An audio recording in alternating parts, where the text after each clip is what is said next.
with another video that's a major. What's good with my Ragers? It's your boy Rage, man. Reg here. We up and active on this October morning, man, right before I head to class, my media criticism and analysis class.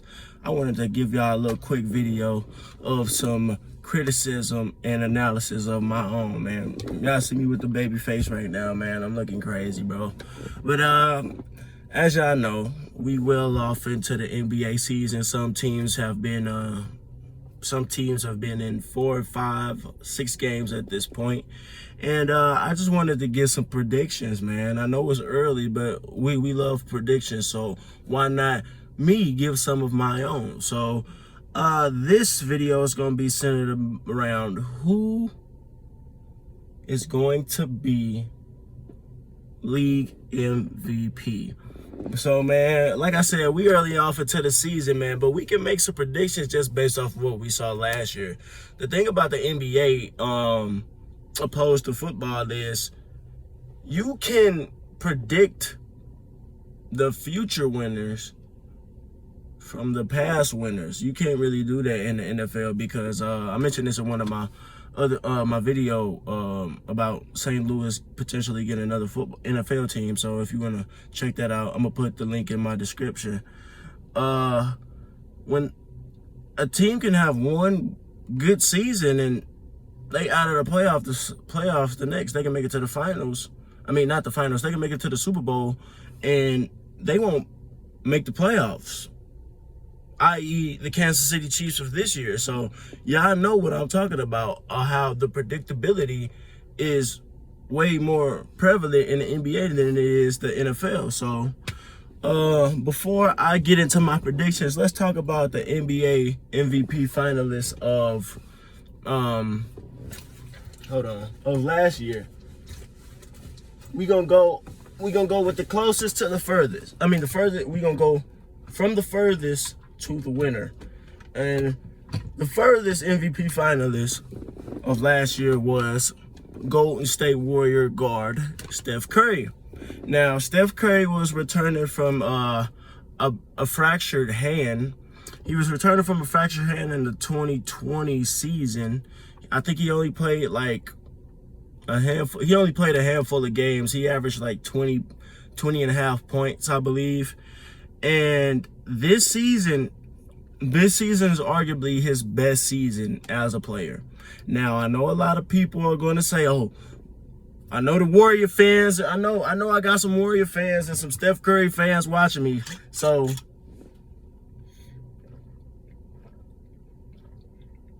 I know when I say that, people going to say, oh, what about 2016? He was unanimous MVP. They won 73 games. Calm down, bro. I know that. But if you listen to what I'm saying, his best individual season, 2020, this past 2021 season is right up there with it. Because, for one, if you want to look into the metrics, his impact, I believe, what was it? It was a stat that I heard yesterday. I was watching one YouTube video. It was a stat that I heard about Steph Curry's, damn, I forgot the stat. But basically the stat was saying his output was historical. It was with 2 other players, and it was 3 other players that have had this stat ever in the history of the game. It was 2 other players, and the other player was including Steph Curry in 2016. And considering that he did not have Klay Thompson, he did not have Andre Iguodala, he did not have Harrison Barnes, considering the team he had, which was practically G League players, no disrespect to Kent Bazemore or Tashano or any of those guys, but considering the people he had around him, and he won the league, and he led the league in scoring, averaging 32 points a game, he's definitely up there. He was definitely up there for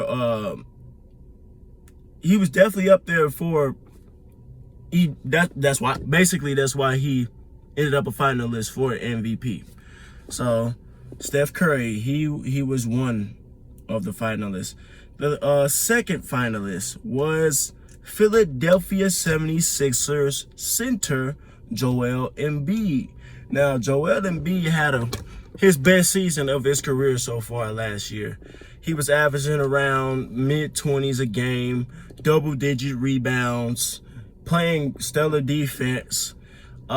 He's getting down in the post, which was something people were always asking for him to do. He would, Joel can stretch the floor and shoot it when he wants to, but man, people would just ask for him to show some of that dominance in the paint. He has the size, and some people compare his skill down in the post to Hakeem Olajuwon, so people just wanted him to show it, and it worked. It was effective because the 76ers were the first in the East with KD and Kyrie there, and then mid-season getting James Harden, thus making it a super team and stacking the deck on the league, at least on the East Coast. So him doing that, him putting up some of his best numbers on some of his best shooting splits, and the output giving him the best record in the league, I believe, just not the East, but if it was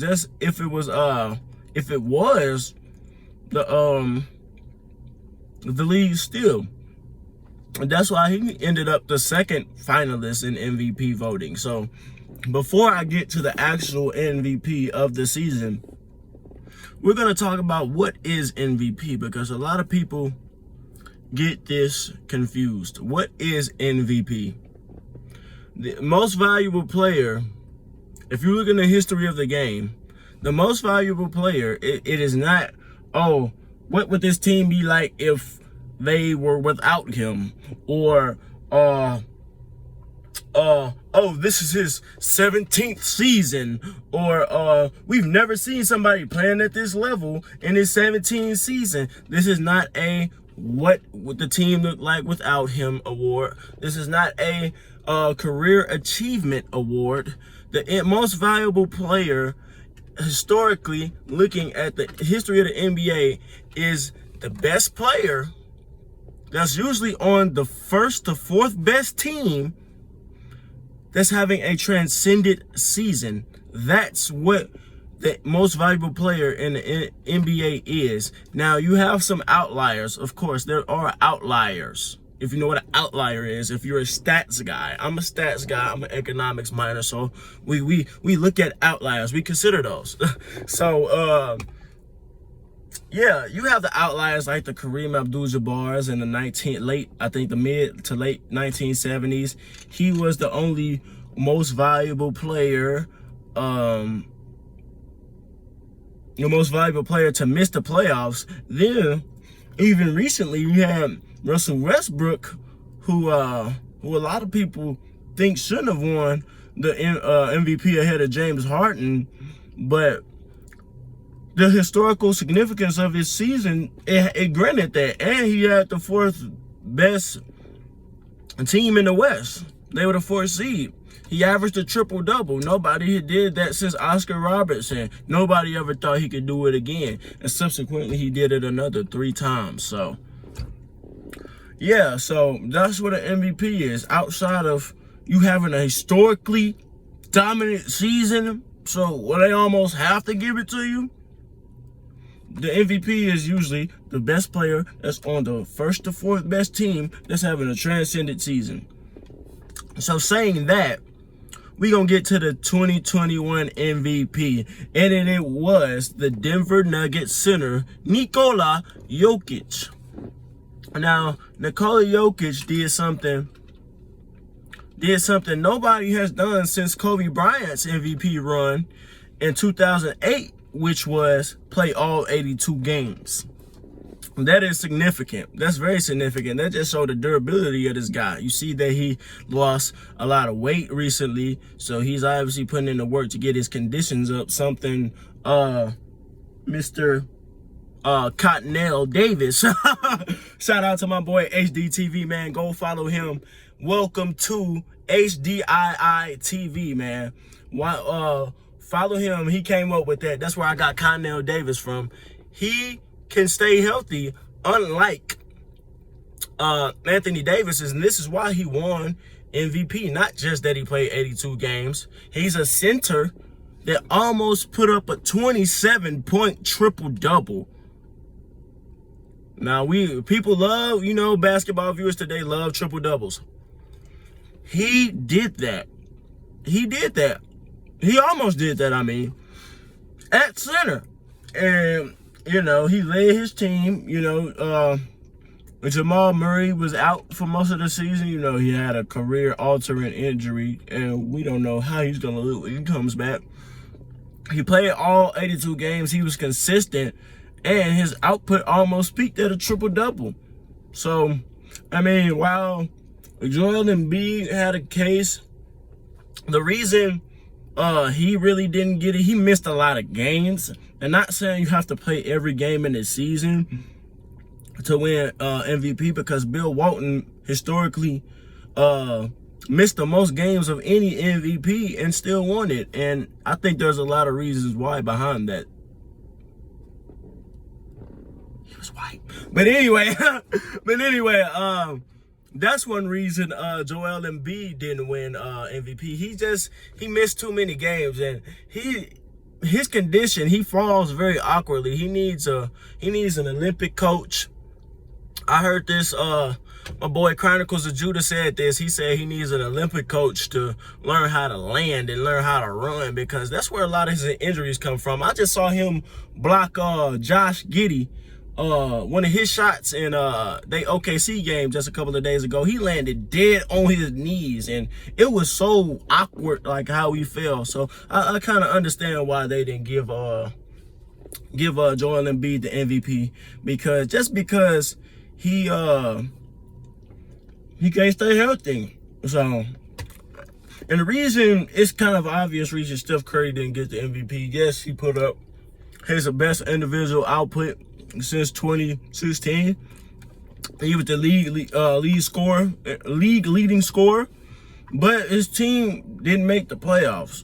So it really wasn't that historic. It was historic in his case, in his own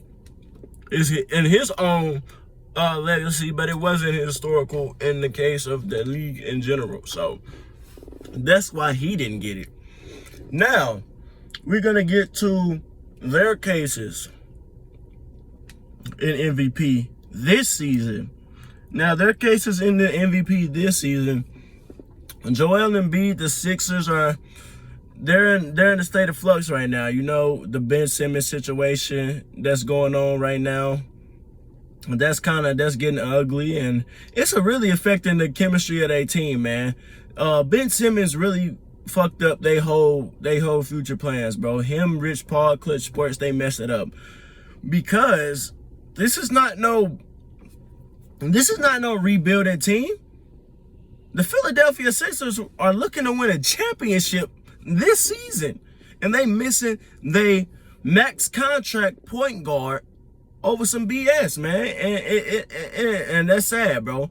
And that's probably gonna affect Joel Embiid's chances of winning MVP this season, because Ben Simmons does make Joel Embiid better to an extent. Ben Simmons, Ben Simmons, he has a lot of flaws. He's a flawed player. He's an overrated player, but he's still a good player. And he does make Joel Embiid better. So we seen in some of these Sixers games that have been going on recently, if you watch the highlights, I ain't really had time to watch that many games. And if I do watch them, I watch the Clippers and Suns games. But the highlights I watch, we see Joel Embiid running the point. They need Ben Simmons for Joel Embiid to optimize his output this season. Steph Curry, they're going to be without Klay Thompson to at least Christmas time. As of now, they undefeated. They 4-0. Steph Curry hooping. Steph Curry is hooping. He just dropped. He's hooping. So that's all I gotta say. They undefeated right now. Me personally, I gotta see them make the playoffs for me to think they're gonna make the playoffs. And yeah, we could go off these 4 games now, but we got an 82 game season to look forward to. So Steph Curry, he's definitely one of the favorites. I think it was like Vegas or some odds makers. They have him and some of the other people that I'm going to talk about later in this video as some of the top candidates in MVP race. But I got to see him make the playoffs first. So that's Steph Curry's chances. Nikola Jokic. The Nuggets, I don't think Nikola Jokic is going to win it this season just because how many people are back and how many people teams about to be. They about to be fully all hands on deck, no injuries. Like the super team Nets. Steph Curry finna get Clay back. Paul George could potentially have one, but Paul George, we're gonna leave him out right now because the most recent time he was a finalist was in 2018. He ended in top 3. So Paul George can potentially be one. I just think it's more competition. I think it's more people that have legitimate more cases than him. And he still doesn't have Jamal Murray. Jamal Murray is going to be back eventually, probably sometime later on this season. So I just don't think him playing 82 games is not just going to get him and almost putting up a triple-double. I don't think it's going to warrant him winning MVP this season because it's just too many competitors with bigger cases this season, and they gotta win at least. They gotta have the best record in the league. For him to win MVP, he'll have to put up the same numbers, and they have to be the best team in the league. So that's why Nikola Jokic won't get it. Now let's get to the top 2 MVP candidates of this season, in my opinion. Now, a lot of people say this guy's the best in the world. He's definitely the most talented basketball player in the world right now, but he's not the best. This guy, the number 2 finalist of the NBA MVP this season, is going to be Brooklyn Nets small forward, the Slim Reaper, all-black man, Kevin Durant. Kevin Durant, last season he had his first season since his Achilles tear back in 2019 in the NBA Finals against the Raptors. In that specific series where he came back from a calf injury, as the media said it, and when he came back and when the Warriors were fully manned against the Raptors, and Kevin Durant just had one of these runs when they were down, and Kevin Durant was just hooping, and that was amazing, bro. He was probably going to get something that nobody since Shaq has done. He was probably going to three-peat as Finals MVP. So, just to go off precedent, and after that, obviously you went down. The Raptors won in 6 games. Kawhi Leonard wins Finals MVP. Kawhi Leonard is the best player in the world. LeBron James wins the bubble championship, the Fugazi championship, that's making him, by default, the best player in the world in 2020. Then we're not going to go there just yet. That gave him that. So he's up there right now, and this past season he had a couple of injuries, but he played well. I think he averaged let's be precise here. I got my laptop right here. Kevin Durant this past season averaged 26.9 points a game, so 27 points a game, almost a steal a game, 0.7 steals a game, 5.2 assists, 6.8 rebounds, 27 points a game off 42% from 3, 52% from the field, and 89% from the free throw line. So that right there, anytime Kevin Durant puts up numbers like that and his team is like top 2 in the conference, he's going to be an MVP candidate. They couldn't give it to him last year. He just missed too many games. And Philly was number 1, and they had a bigger MVP candidate. So that's basically why he didn't win. And we know how his postseason went. He had dominant performance. This past postseason was they had some showcase games. Trae Young had a showcase game. Luka, Paul George, Kawhi, KD,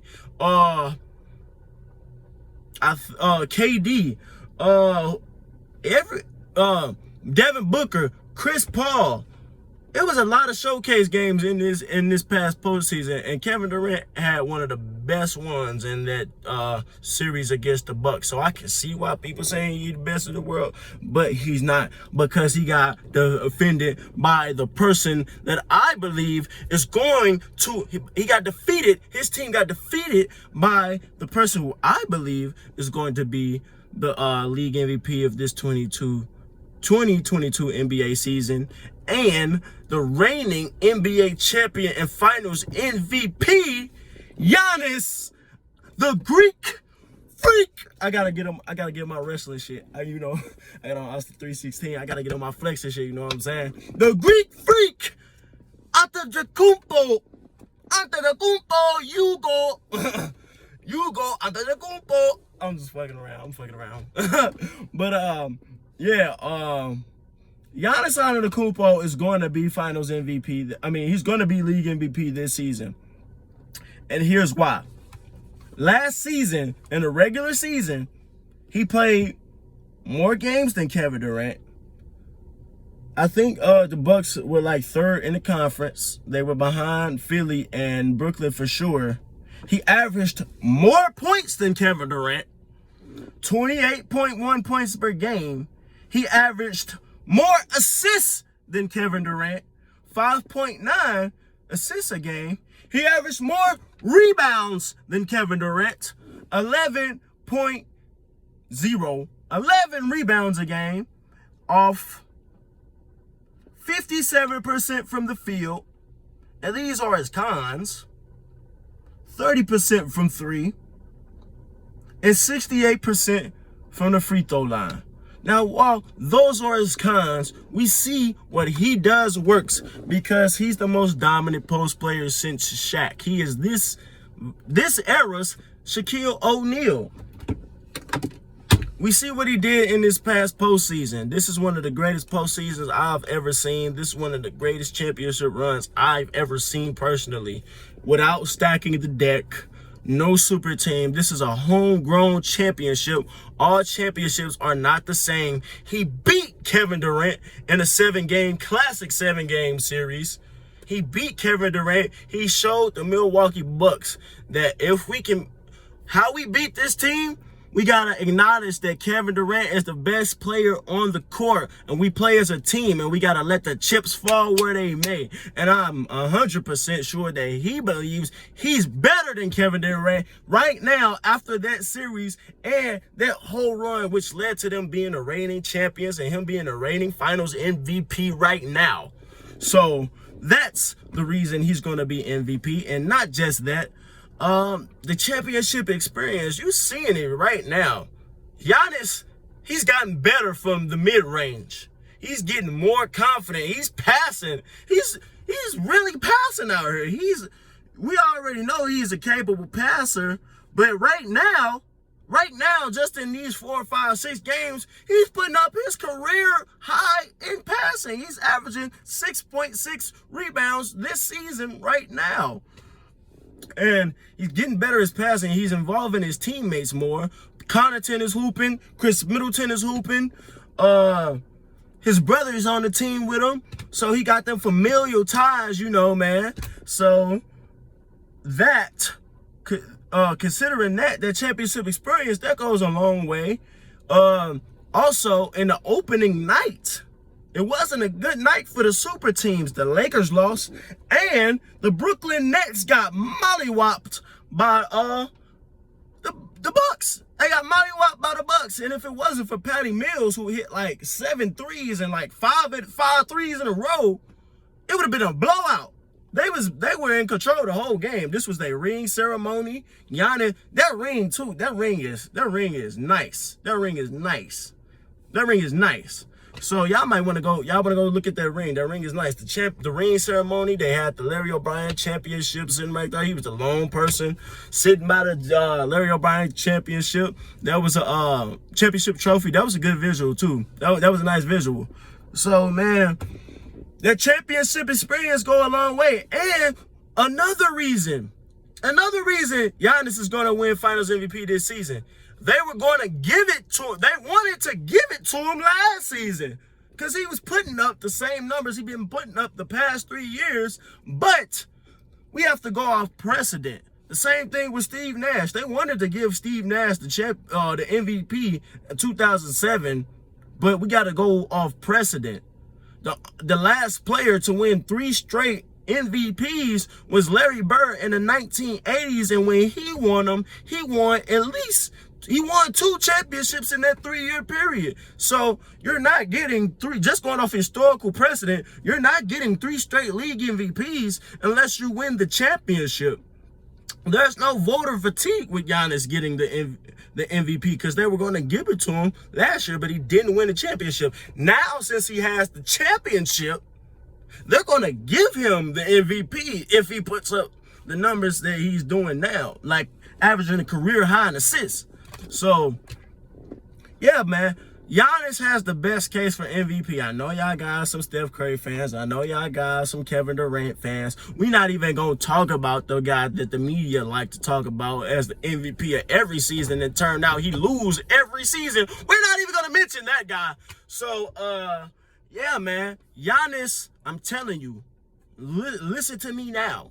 Giannis Antetokounmpo is going to be this league's MVP this year 3 straight times. He's the best player in the world. Nobody in the past 3 years have done what he's done. 2 league MVPs, Defensive Player of the Year, All-Star Game MVP, championship winner without the formation of a super team that's stacking the deck, reigning Finals MVP. Nobody has done what he's done, all while not having a jump shot. So, Giannis, get that MVP, man. Keep going. And that's just that. I'm out.